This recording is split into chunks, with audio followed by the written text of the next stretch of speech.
ఇది హైదరాబాద్ లోకల్ బస్సులు. అసలు చూడండి, డోర్ లేవు, సేఫ్టీ లేదు, జనాలు ఏలాడుతున్నారు. ఆ డ్రైవర్ ఫాస్ట్‌గా పోయి ఒక బ్రేక్ ఏస్తే ఎవరైనా కింద పడితే, ఆ కింద పడిన వ్యక్తి పైన లారీనో బస్సు ఎక్కితే ఎవరిది రెస్పాన్సిబిలిటీ?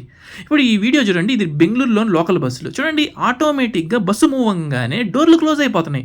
మీరు మళ్ళీ చూడండి, డోర్‌లు అట్లాగే క్లోజ్ అయిపోతాయి. ఎవరు కింద పడేదానికి ఛాన్సే లేదు.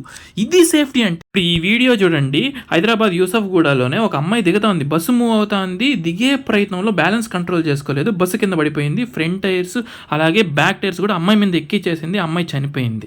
ఇప్పుడు వాళ్ళ ఫ్యామిలీ పరిస్థితి ఏంటి మీరు చెప్పండి సార్?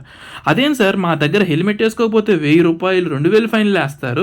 ఈ బస్సులకేమో డోర్ లేదు, సేఫ్టీ లేదు, మనుషులు ఏలాడుతున్నారు. ఇదేమైనా అడిగితే మా హైదరాబాదు సాఫ్ట్వేర్ ఉంది, హార్డ్వేర్ ఉంది. మాకెందుకు సార్ అవంతా? ఫస్ట్ బస్సులు డోర్లు వేయండి సార్, ఎక్స్ట్రా బస్సులు ప్రొవైడ్ చేయండి సార్, కామన్ పీపుల్ని బ్రతికించండి సార్. ఇదేం సార్ ఈ విధంగా ఉంది? బస్సు ఎక్కాలంటే భయంగా ఉంది. బస్సులకు డోర్లు వేయండి, సేఫ్టీ ఇవ్వండి సార్.